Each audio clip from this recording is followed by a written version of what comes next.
بات چیت کریں نا ان سے پوچھیں.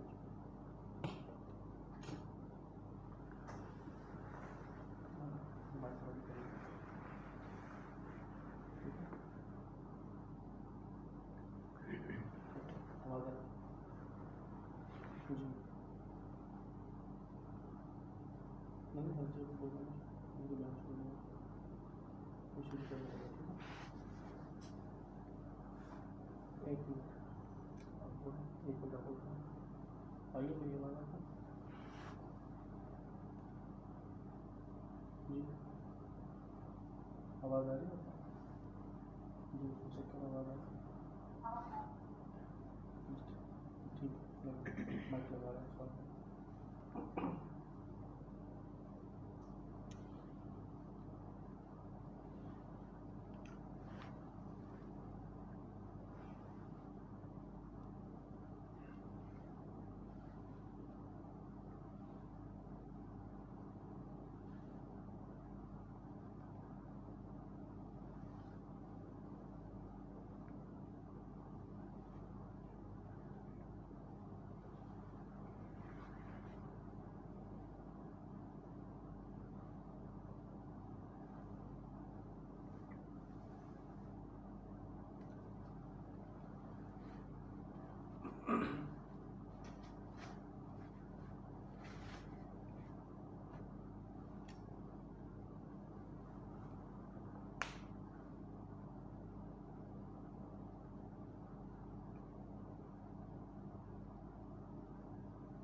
الحمد للہ وکفا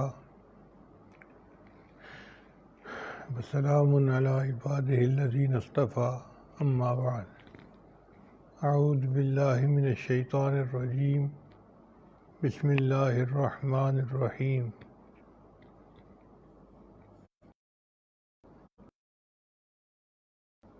یا نساء النبی لستن کاحد من النساء سبحان ربک رب العزت عما یصفون وسلام علی المرسلین والحمد للہ رب العالمین اللہم صلی علی سیدنا محمد وعلی آل سیدنا محمد وبارک وسلم. جامعہ عائشہ کی آج کی اس تقریب کا تھیم ام المؤمنین سیدہ صدیقہ رضی اللہ تعالیٰ عنہ کی سیرت ہے. ام المؤمنین نے نبی علیہ السلام سے دین سیکھا اور پھر ان سے بڑے بڑے صحابہ نے دین سیکھا. امت کو دین کا ایک بڑا حصہ ان سے ملا. علامہ ابن قیم رحمۃ اللہ علیہ نے لکھا ہے کہ صحابہ کی تعداد 1,24,000 تھی، جن میں سے صاحب فتویٰ حضرات 149 تھے جو عالم سمجھے جاتے تھے. 149 میں سے 14 حضرات تھے جو اور بڑے مفتی سمجھے جاتے تھے. ان میں سے کسی کا قول آ جاتا تھا دوسرے اپنا رجوع کر لیا کرتے تھے. اور ان 14 حضرات میں سے ایک ام المؤمنین سیدہ صدیقہ رضی اللہ تعالی عنہا تھیں. اس سے اندازہ لگائیں کہ اللہ تعالیٰ نے ان کو کتنے علم سے نوازا ہوگا. ذہین بہت تھیں، بچپن سے اپنے والد سے انصاب کا علم سیکھا اور ان کو بہت تاریخیات تھی. نبی علیہ السلام کی نکاح میں آئیں جب 9 سال کی عمر تھی. حدیث پاک میں آتا ہے کہ خدیجہ الکبریٰ رضی اللہ تعالیٰ عنہ کی وفات کے بعد نبی علیہ السلام اکیلا پن محسوس کرتے تھے. تو حضرت جبریل علیہ السلام ایک تصویر لے کر آئے، فوٹو لے کر آئے، اور انہوں نے دکھایا کہ اللہ کے حبیب صلی اللہ علیہ وسلم، اللہ نے اس عورت کو آپ کے بیوی کے طور پہ منتخب فرمایا ہے. جب دیکھا تو وہ صدیق اکبر کی بیٹی عائشہ تھی. چنانچہ نبی علیہ السلام کا نکاح ہو گیا. عائشہ رضی اللہ عنہا فرمایا کرتی تھیں کہ مجھے اللہ تعالیٰ نے چند ممتاز نعمتیں عطا فرمائی ہیں جو دوسری ازواج کے پاس نہیں ہیں. مثال کے طور پر میں کنواری حالت میں نبی علیہ السلام کے نکاح میں آئی. باقی جتنی تھیں یا مطلقہ تھیں یا بیوہ تھیں. ایک میں اکیلی ازواج میں سے ہوں جو کنواری تھی اور نبی علیہ السلام کی نکاح میں آئی. گویا آپ یوں سمجھیں کہ ان کے بلوغ کی پہلی نظر ہی نبی علیہ السلام پر پڑی. اب بتائیے کہ جس لڑکی کی بلوغ کی نظر ہی نبی علیہ السلام پر پڑی ہو، اس کی جوانی کتنی پاکیزہ ہوگی. سبحان اللہ سبحان اللہ. پھر فرماتی تھی کہ ایک جنگ میں نبی علیہ السلام نے میرے دوپٹے کو اسلام کا جھنڈا بنا کر لہرایا. وہ سفید بیس تھا اور اس کے اوپر کالی لائنیں لگی ہوئی تھیں. چنانچہ آج بھی جمعیت علماء اسلام کا جھنڈا اسی طرح کا ہے چونکہ حدیث میں اس کے مطابق آیا ہے.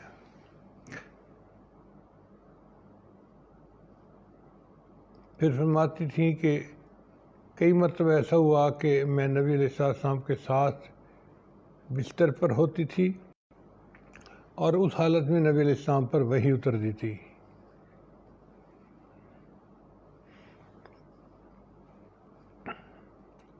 پھر کئی مرتبہ جبریل علیہ السلام نے ان کو سلام پہنچاتے تھے نبی علیہ السلام کو کے ذریعے سے.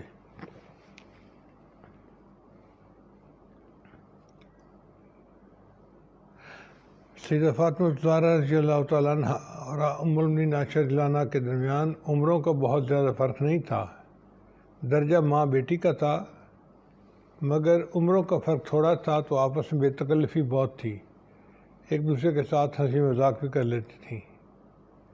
چنانچہ ایک مرتبہ نبی علیہ السلام نے ایک مرتبہ فاطمہ الزہرا رضی اللہ عنہا نے مسکرا کر عائشہ صدیقہ رضی اللہ عنہا کو دیکھا تو ام المؤمنین نے پوچھا، فاطمہ تم مجھے مسکرا کر کیوں دیکھ رہی ہو؟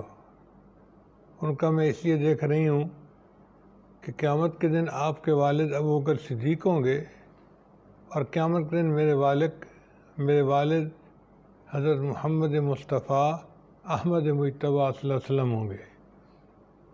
یہ سن کر عائشہ رضی اللہ تعالیٰ عنہ پھڑک اٹھیں اور انہوں نے نبی علیہ السلام کی جی بھر کے تعریفیں کیں. فاطمہ تم بالکل ٹھیک کہتی ہو، ہمیں تو قرآن ملا نبی علیہ السلام کے صدقے، ایمان ملا نبی علیہ السلام کے صدقے، رحمان ملا نبی علیہ السلام کے صدقے، ہمیں تو ہر نعمت نبی علیہ السلام کے صدقے ملی. مگر ایک بات میں بھی کہوں. ان کا کہو. کہنے لگی کہ میں یہ سوچ رہی ہوں کہ قیامت کے دن کھڑی ہوں گی آپ اور آپ کے ساتھ آپ کے ہسبینڈ حضرت علی رضی اللہ عنہ کھڑے ہوں گے، اور فاطمہ قیامت کے دن جب میں کھڑی ہوں گی تو میرے ساتھ میرے آقا حضرت محمد مصطفیٰ صلی اللہ علیہ وسلم میرے ہسبینڈ کے طور پر کھڑے ہوں گے. تو فاطمہ رضی اللہ تعالیٰ عنہ خاموش ہو گئیں چونکہ جواب ہی ایسا دیا گیا تھا. حضرت عائشہ صدیقہ رضی اللہ عنہا کی زندگی میں ایک واقعہ پیش آیا جس کا تذکرہ قرآن مجید میں ہے، اس لیے اس واقعے کو آج بیان کر دینا ضروری ہے. اس کو واقعہ عفق کہتے ہیں. عفق کہتے ہیں کسی پر تہمت لگانا، بہتان لگانا. ہوا یہ کہ ایک غزوہ تھا بنو مستلق. تو عائشہ رضی اللہ تعالیٰ عنہ نبی السلام کے ساتھ اس غزوہ میں شریک ہوئیں. جب واپسی کا وقت تھا تو اس وقت ان کو حاجت کی ضرورت محسوس ہوئی، تو انہوں نے سوچا کہ سفر میں مشکل ہوگی، لہذا بہتر ہے کہ میں اپنی قضائے حاجت سے فارغ ہو جاؤں۔ چنانچہ وہ قریب میں ویرانے میں چلی گئیں اور وہاں جا کر اپنی ضرورت سے فارغ ہو گئیں۔ پھر واپس آئیں۔ جب واپس آئیں تو تب ان کو پتہ چلا کہ ان کا ایک ہار تھا جو کہیں گم ہو گیا تھا۔ تو انہوں نے سوچا، ہو میرے پاس یہ ہار امانت تھا اور اس کا ڈھونڈنا ضروری ہے، لہذا وہ دوبارہ پھر اس جگہ واپس چلی گئیں ہار کو دیکھنے کے لیے۔ اب جب روانگی کا وقت ہوتا ہے تو اس وقت بہت افراتفری ہوتی ہے، اونٹوں پہ بیٹھنا، اونٹوں کا چلنا۔ چنانچہ عائشہ صدیقہ رضی اللہ تعالیٰ عنہ ابھی اپنا ہار ڈھونڈتی پھر رہی تھیں کہ ادھر قافلہ جو تھا وہ روانہ ہی ہو گیا۔ صحابہ رضی اللہ تعالیٰ عنہ آئے اور انہوں نے دیکھا ایک پالکی پڑی ہوئی ہے، تو انہوں نے پالکی کو اٹھا کے اونٹ کے اوپر رکھا اور یہ کہا کہ ام المومنین اس کے اندر بیٹھی ہوئی ہیں اور وہ سوار ہو گئی ہیں۔ جب عائشہ رضی اللہ عنہ کافی دیر کے بعد آئیں تو آ کے میدان میں دیکھا کہ وہاں تو قافلہ ہی نہیں ہے، تو بڑی پریشان ہوئی۔ پھر سوچا کہ نبی علیہ السلام کو جب پتہ چلے گا کہ میں اونٹ پر نہیں ہوں تو نبی علیہ السلام اسی جگہ کسی بندے کو بھیجیں گے، لہذا مجھے ادھر ادھر نہیں ہونا، اسی جگہ پہ بیٹھنا ہے۔ چنانچہ بیٹھ گئیں۔ پھر بیٹھے بیٹھے نیند آئی تو لیٹ گئیں، اوپر چادر لے لی۔ قافلہ چلتا رہا۔ صحابہ میں سے ایک صحابی تھے حضرت صفوان رضی اللہ تعالیٰ عنہ، ان کی عادت تھی کہ وہ قافلے کے روانہ ہونے کے بعد تھوڑی دیر ساری جگہ چیک کرتے تھے کہ کسی کی کوئی چیز رہ تو نہ گئی ہو، اور اس کے بعد پھر وہ آیا کرتے تھے۔ بعد میں اپنی اپنی طبیعتیں ہوتی ہیں۔ چنانچہ حضرت صفوان رضی اللہ تعالیٰ عنہ جب خیموں جہاں سے اکھڑے تھے ان جگہوں کو دیکھتے پھر رہے تھے کہ کوئی چیز کسی کی رہ نہ گئی ہو، تو انہوں نے دیکھا کہ کوئی لیٹا ہوا ہے۔ تو چونکہ ام المومنین کا خیمہ قریب تھا تو وہ سمجھ گئے کہ یہ ام المومنین ہے، مگر ان کے اوپر تو چادر تھی۔ جب وہ قریب آئے تو انہوں نے آ کر انا للہ پڑھا، تو عائشہ رضی اللہ تعالیٰ عنہ اٹھ کر بیٹھ گئی۔ فرماتی ہیں کہ انہوں نے پھر آ کر اپنا اونٹ بٹھایا اور مجھے کہا کہ جی آپ اس اونٹ پر بیٹھ جائیں، میں آپ کو قافلے تک پہنچا دیتا ہوں۔ بات تو سمپل سی تھی کہ سیدہ صدیقہ رضی اللہ تعالیٰ عنہ اونٹ پر بیٹھ گئیں اور انہوں نے اونٹ کی مہار پکڑ کے پیدل چلنا شروع کر دیا۔ چونکہ قافلہ زیادہ دور نہیں گیا تھا تو تاہم وہ تیز چلے اور قافلے کے ساتھ مل گئے۔ اب قافلے میں منافقین بھی تھے، اور منافقین کو تو ہر وقت کوئی موقع چاہیے تھا کہ وہ نبی علیہ السلام کو ایذا پہنچائیں یا نبی علیہ السلام کو لیٹ ڈاؤن کرنے کی کوشش کریں۔ چنانچہ ان کو جب پتہ چلا کہ ام المومنین پیچھے رہ گئی تھیں اور ایک مرد کے ساتھ آئی ہیں تو انہوں نے تو کچھ عجیب ہی من گھڑنی شروع کر دی باتیں۔ یہ باتیں ایک سے دو، دوسرے سے تیسرا، تیسرے سے چوتھا، اندر وہ آپس میں الگ کرتے رہے حتیٰ کہ مدینہ طیبہ پہنچ گئے۔ اللہ کی شان دیکھیں کہ مدینہ طیبہ پہنچ کر سیدہ صدیقہ رضی اللہ عنہ بیمار ہو گئی، ان کو بخار آ گیا۔ وہ فرماتی ہیں کہ 1 مہینہ میں بخار کی حالت میں رہی اور الگ ہی رہی۔ نبی السلام تشریف لاتے تھے اور مجھ سے صرف میرا حال پوچھتے تھے، عائشہ تم کیسی ہو؟ میں بتا دیتی تھی کہ ٹھیک ہوں، خیریت سے ہوں۔ نبی السلام چلے جاتے تھے۔ 1 مہینہ میں بالکل کٹ آف رہی، مجھے کچھ پتہ نہیں کہ باہر کی دنیا میں کیا ہو رہا ہے۔ 1 مہینے کے بعد ایک ہماری رشتہ دار عورت تھی ام مستہ رضی اللہ تعالیٰ عنہ، تو وہ ہمارے گھر آئی ہوئی تھیں۔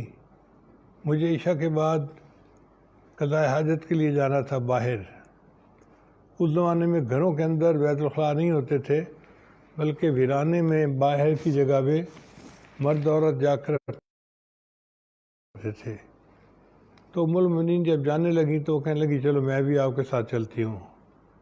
چنانچہ دونوں عورتیں باہر کی طرف نکلیں۔ راستے میں چلتے ہوئے ام مستہ کا پاؤں ایک جگہ اٹکا، تو جب اٹکا تو انہوں نے کہا مستہ تیرا ناس ہو، کوئی اس قسم کا لفظ کہا۔ تو ام المؤمنین عائشہ رضی اللہ عنہا بڑی حیران ہوئی، فرمانے لگی وہ ایک اچھا آدمی ہے، تو کیوں اس کے بارے میں بددعائیہ الفاظ اپنی زبان سے نکال رہی ہے؟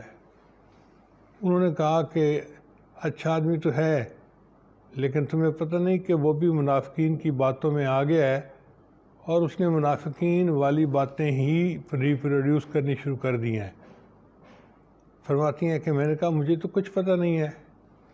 تب انہوں نے بتایا کہ دیکھیں جب آپ آئی تھیں اس وقت سے یہ کھچڑی پکنی شروع ہوئی، اور منافقین نے اتنا اس کو بڑھا چڑھا کے پیش کیا کہ جی یہ عورت اکیلی تھی اور ایک آدمی مرد اس کو لے کے آیا، لہٰذا اس نے تنہائی سے فائدہ اٹھایا ہوگا اور اس کے ساتھ بدکاری کا ارتکاب کیا ہوگا، تو وہ آپ کے اوپر تو الزام لگا رہے ہیں۔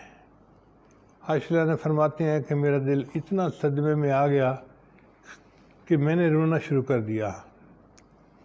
پھر روتے روتے میں نے یہ سوچا کہ اس ایک مہینے میں نبی علیہ السلام نے مجھ سے قربت اختیار نہیں کی تھی، تشریف لاتے تھے اور سلام کر کے کھڑے کھڑے واپس چلے جاتے تھے۔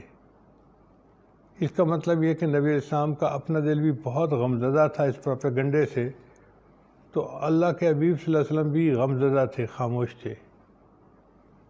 بہرحال فرماتی ہیں کہ اگلا دن ہوا تو میں نے نبی اسلام کی خدمت میں عرض کیا، اے اللہ کے حبیب صلی اللہ علیہ وسلم میں ایک مہینے سے بیمار ہوں اور بہت زیادہ اکیلی ہو گئی ہوں، آپ اجازت دیں تو میں اپنی والدہ کے گھر سے ہوا ہوں۔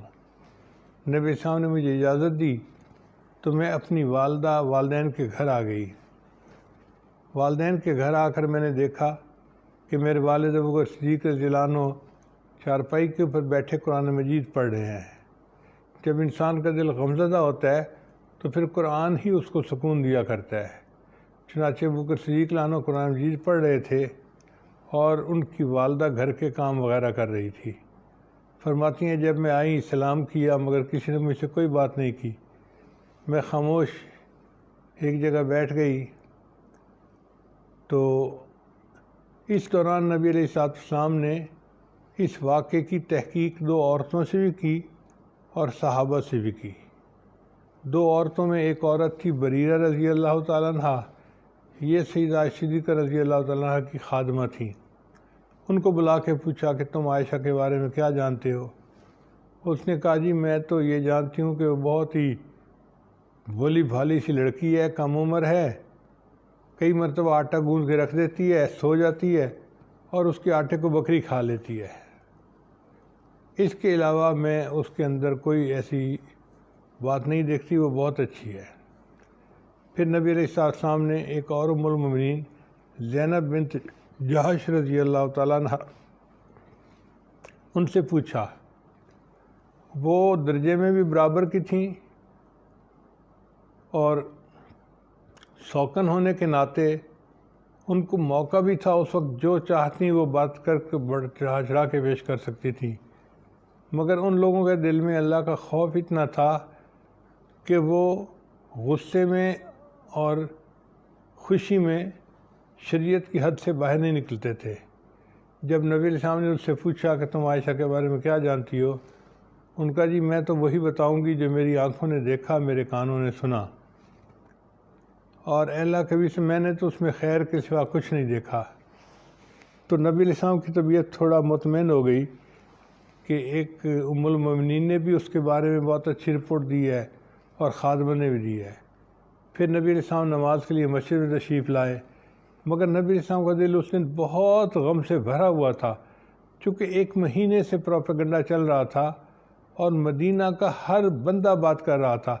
منافقین تو اس کو گھنٹوں بیٹھے باتیں کر رہے تھے، کچھ سادہ مسلمان بھی ایسے تھے جو ان کی باتوں میں آ گئے اور انہوں نے بھی یہی باتیں کرنی شروع کر دی تھیں۔ چنانچہ نبی علیہ السلام نے مجلس میں بیٹھ کے فرمایا کہ ایک بات ہے جس نے 1 مہینے سے مجھے پریشان کیا ہوا ہے، اس بارے میں تم کیا کہتے ہو؟ حضرت عمر رضی اللہ تعالیٰ عنہ بیٹھے ہوئے تھے. ان کا اے اللہ کے حبیب صلی اللہ علیہ وسلم، مجھے یہ بات بتائیے کہ کیا آپ نے اپنی مرضی سے عائشہ رضی اللہ عنہا سے شادی کی تھی یا اللہ نے آپ کو اشارہ کیا تھا؟ تو نبی علیہ السلام نے اپنی ہاتھ کی انگلی کا اشارہ آسمان کی طرف کیا کہ اللہ نے ان کو چنا تھا میرے لیے. تو عمر رضی اللہ عنہ نے فرمایا کہ جب اللہ نے ان کو آپ کے لیے چنا ہے تو آپ جیسی معصوم ہستی کے ساتھ کوئی فاسقہ فاجرہ عورت نہیں بیوی بن سکتی. اللہ نے آپ کو پاکیزہ بیوی عطا کی ہے. ان کے اوپر جو باتیں ہو رہی ہیں یہ سب پروپیگنڈا ہے. سبحانک ھذا بہتان عظیم. پھر نبی علیہ السلام خاموش ہو گئے تو عمر رضی اللہ عنہ نے دیکھا کہ نبی علیہ السلام کا غم ختم نہیں ہوا، ابھی بھی چہرے پہ بہت ہی پریشانی تھی. تو عمر رضی اللہ عنہ نے کہا کہ اے اللہ کے حبیب صلی اللہ علیہ وسلم، آپ کیوں پریشان ہوتے ہیں؟ آپ ہمیں چھوڑ دیں، ان منافقین کے لیے ہم کافی ہیں، ہم تلوار سے ان کو سیدھا کر دیں گے.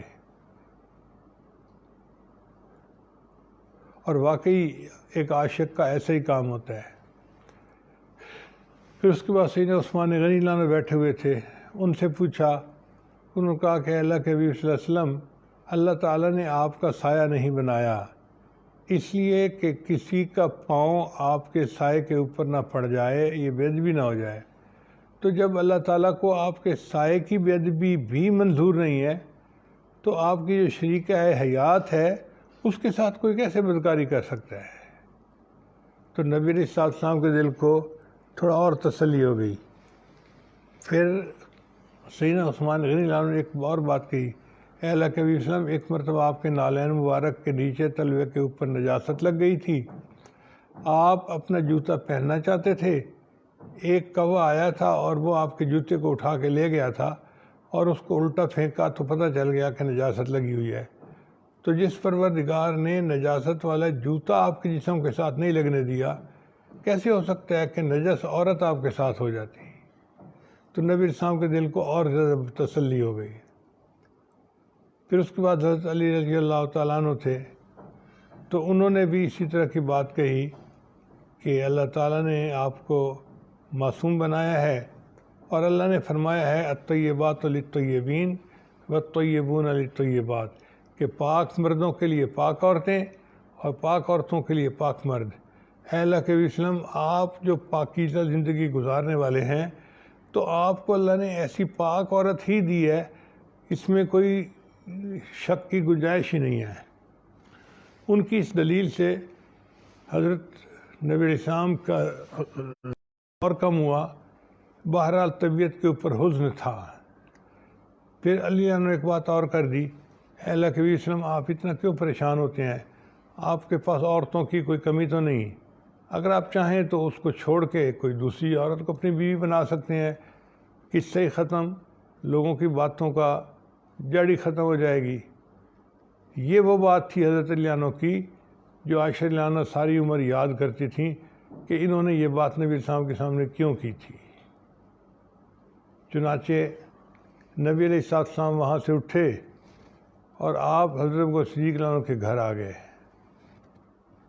عائشہ رضی اللہ عنہا فرماتی ہیں کہ نبی السلام جب اندر تشریف لائے تو سلام کیا. نبی السلام چارپائی کے اوپر بیٹھ گئے اور نبی السلام نے، میری والدہ نے مجھے کہا کہ عائشہ جاؤ، نبی السلام تشریف فرما ہیں، تم ان کے ساتھ جا کے بیٹھو، یعنی ان کو اٹینڈ کرو. فرماتی ہیں کہ میں آئی اور میں بھی آ کے چارپائی پہ قریب بیٹھ گئی تو نبی علیہ السلام نے مجھے فرمایا، عائشہ، اللہ تعالیٰ بخشنے والا ہے، اگر تجھ سے کوئی قصور ہو گیا ہے تو تم معافی مانگ لے، اللہ گناہ کو معاف کر دیں گے. فرماتی ہیں کہ یہ بات سن کر میری آنکھوں سے آنسو ٹپ ٹپ گرنے لگے. میں نے کہا کہ اللہ کے حبیب صلی اللہ علیہ وسلم، آپ نے اتنے لوگوں کی باتیں سن لی ہیں، اتنے لوگوں کی باتیں سن لی ہیں کہ آپ کا دل شاید ان باتوں میں آ گیا ہے. اب میں اپنی صفائی میں کچھ کہوں گی بھی صحیح تو اس کا فائدہ کوئی نہیں، لہٰذا میں وہی کہوں گی جو حضرت یعقوب علیہ السلام نے کہا تھا، انما اشکو بثی وحزنی الی اللہ۔ چنانچہ نبی علیہ السلام تھوڑی دیر بیٹھے تو آپ کے اوپر وحی کے آنے کے آثار ظاہر ہو گئے۔ جب نبی علیہ السلام پر وحی اترتی تھی تو آپ صلی اللہ علیہ وسلم کو پسینہ آ جاتا تھا اور پسینے کے قطرے گرا کرتے تھے، حالانکہ سردی کا موسم ہوتا تھا۔ اس وقت بھی سردی کا موسم تھا، نبی علیہ السلام کے پیشانی پر پسینے کے قطرے ستاروں کی طرح چمکنے لگے اور نبی علیہ السلام نے اپنے اوپر ایک چادر لے لی جیسے ہم لوگ مراقبے میں لیتے ہیں، اور وحی کی کیفیت ہو گئی۔ جب یہ وحی کی کیفیت ہوئی تو عائشہ رضی اللہ عنہا کہتی ہیں، میں نے دیکھا کہ میرے والد ابوبکر صدیق رضی اللہ عنہ بہت رو رہے تھے۔ وہ اس لیے رو رہے تھے کہ دلوں کا بھید جاننے والا اللہ ہے، پتہ نہیں میری بیٹی کے بارے میں کیا بتایا جائے گا۔ پھر ابوبکر صدیق کا روتا دیکھ کے میری والدہ بھی رونے لگ گئی، مگر میں خاموش بیٹھی ہوئی تھی۔ میں یہ تو سوچتی تھی کہ میرے اوپر الزام لگا ہے تو اللہ تعالیٰ نبی علیہ السلام کو خواب کے ذریعے بتا دیں گے کہ یہ جھوٹ ہے سب جو منافق کر رہے ہیں، اور میری برات ہو جائے گی۔ اس کے علاوہ اور کوئی میرے ذہن میں خیال نہیں آیا تھا۔ لیکن کچھ دیر کے بعد نبی علیہ السلام نے پردہ ہٹایا اور فرمایا، عائشہ مبارک ہو، قرآن کی آیات اتری ہیں اور اللہ نے تمہاری پاکیزگی کا قرآن میں تذکرہ فرما دیا ہے۔ اس پر میری والدہ نے کہا کہ عائشہ رضی اللہ تعالیٰ عنہا کو کہ بیٹی اٹھ اور نبی علیہ السلام کا شکریہ ادا کر۔ تو عائشہ رضی اللہ عنہا نے آگے جواب دیا کہ میں اس اللہ کا شکر ادا کرتی ہوں جس نے میری برات نازل کی، میں ابراہیم کے رب کا کیوں۔ یہ ایک ناز تھا جو بیوی کو اپنے خامند کے ساتھ ہوا کرتا ہے۔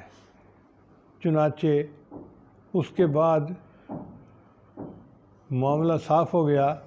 اللہ نے قرآن مجید میں فرما دیا کہ ان لوگوں کو چاہیے تھا کہ اگر بہتان لگانے والے باتیں کر رہے تھے تو یہ ان کو سن کے کہتے، سبحانک ھذا بہتان عظیم، اے اللہ تو پاک ہے اور یہ بہت بڑا بہتان ہے جو نبی علیہ السلام کی بیوی پر لگایا جا رہا ہے۔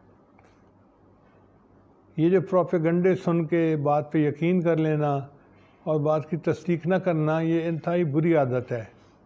آپ دیکھیں کہ کئی مرتبہ شہروں کے شہر فیض سے محروم ہو جاتے ہیں، فائدے سے محروم ہو جاتے ہیں، اس لیے کہ ایک دو بدنیت لوگ پروپیگنڈا کرنا شروع کرتے ہیں اور غلط بات کا اتنا پروپیگنڈا کرتے ہیں کہ سارے لوگ اس کو مان لیتے ہیں کہ یہ شاید صحیح ہے۔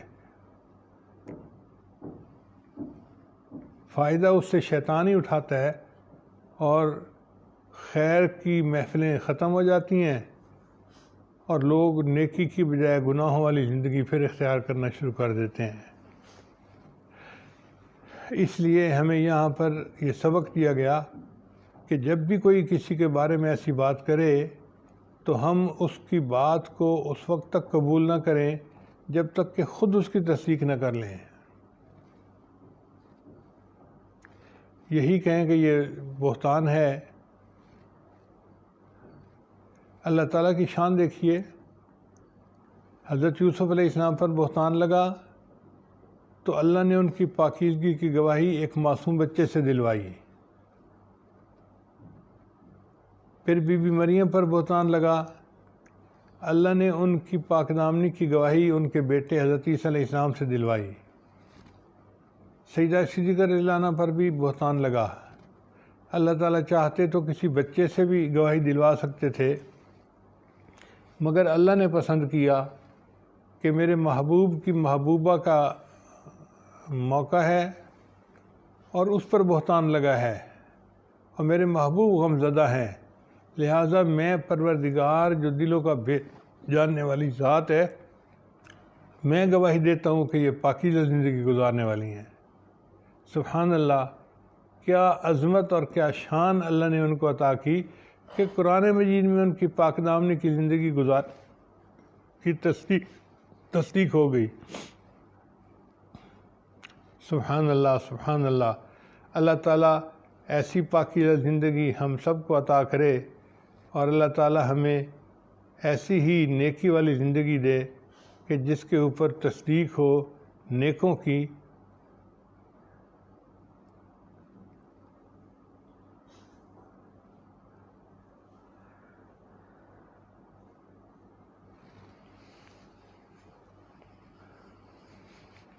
چنانچہ ام المؤمنین سیدہ صدیقہ رضی اللہ تعالیٰ عنہ اس واقعے کو کبھی کبھی سنایا کرتی تھیں، تذکرہ کیا کرتی تھیں، اور اس واقعے کو واقعہ افک کہتے ہیں۔ یہ ان کی زندگی کا ایک بہت نمایاں واقعہ ہے، چونکہ اس کا تذکرہ قرآن مجید میں بھی آ چکا ہے۔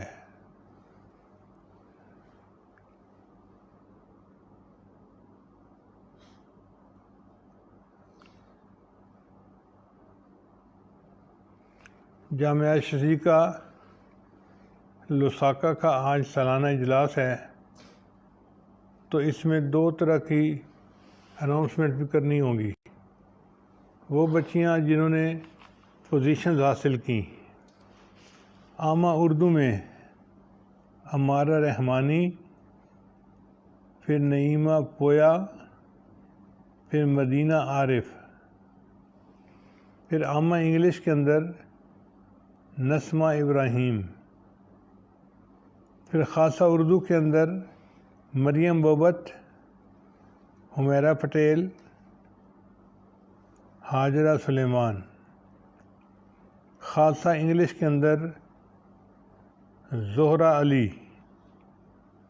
عالیہ اردو کے اندر ملیحہ جزکارہ اور ماریہ عطا اللہ۔ پھر عالمیہ اردو رفیہ محمد، حمیرہ پویا اور مریم بی بی بدت۔ پھر عالمیہ انگلش کے اندر صدیقہ شاہد اور حافظہ عقوبت۔ پھر حفظ کلاس کے سینئرز میں سے حمدی سعید اور حاتمہ سعدیہ۔ پھر حفظ کلاس جونیئر جو چھوٹی بچیاں ہیں، زرینہ ملا اور رحیمہ یحییٰ۔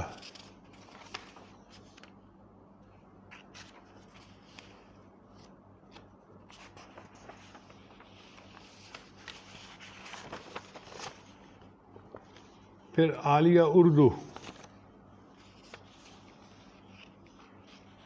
فاطمہ غوثی،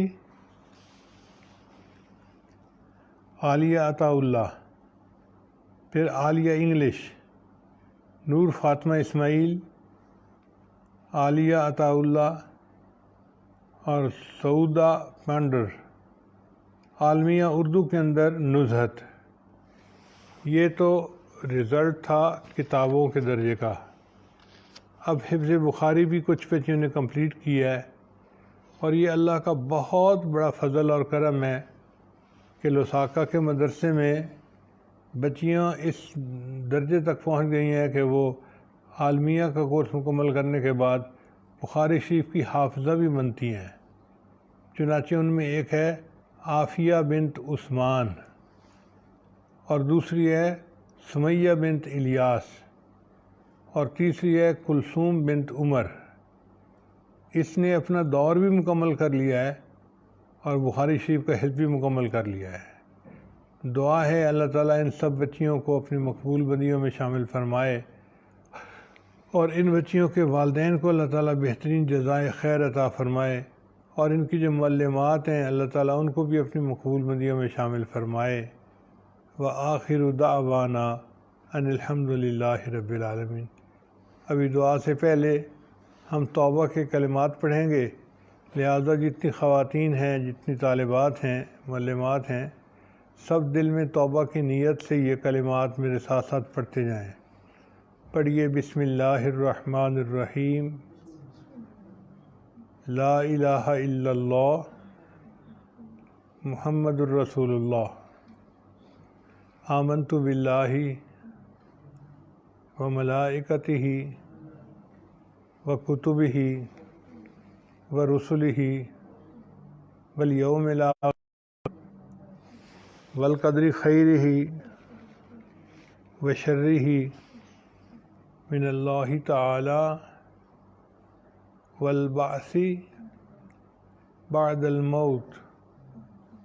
آمنت باللہ کما ہوا باسمائہ وصفاتہ وقبلت جمیع احکامہ اقرارا باللسان وتصدیق بالقلب.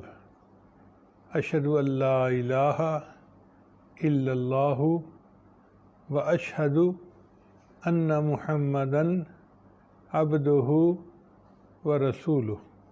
استغفر اللہ ربی من کل ذنب واتوب الیہ برحمتک یا ارحم الراحمین. ان کلمات کو پڑھنے سے توبہ طائب ہو چکی ہیں. چند معمولات ہیں جن کو باقاعدگی سے کریں گی تو اللہ تعالیٰ دل کو منور کریں گے. ان میں سے پہلا عمل ہے 100 مرتبہ استغفار صبح شام پڑھنا.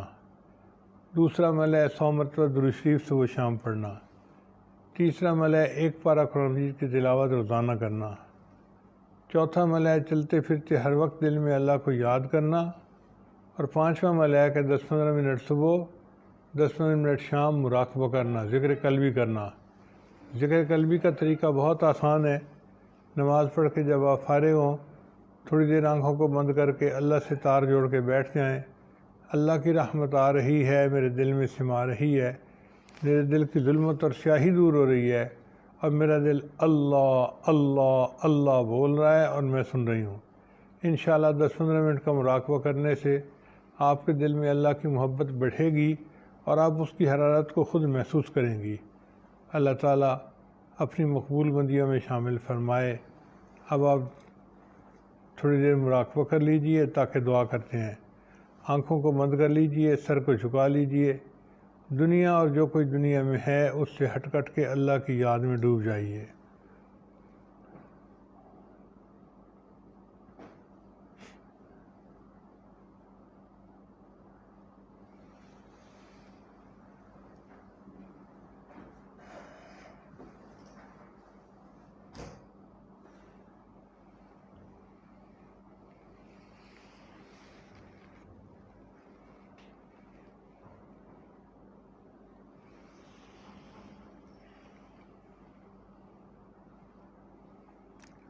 دل مغموم کو مسرور کر دے،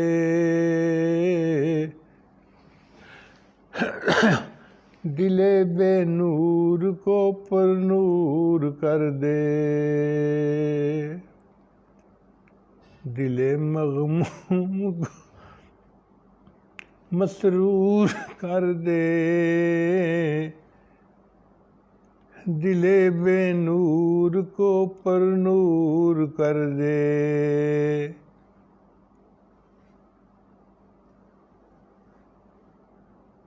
فروزاں دل میں شمع نور کر دے، یہ گوشہ نور سے معمور کر دے. میرا ظاہر سنور جائے الہی، میرے باطن کی ظلمت دور کر دے. میرا ظاہر سنور جائے الہی، میرے باطن کی ظلمت دور کر دے. دل مغموم کو مسرور کر دے، دل بے نور کو پر نور کر دے.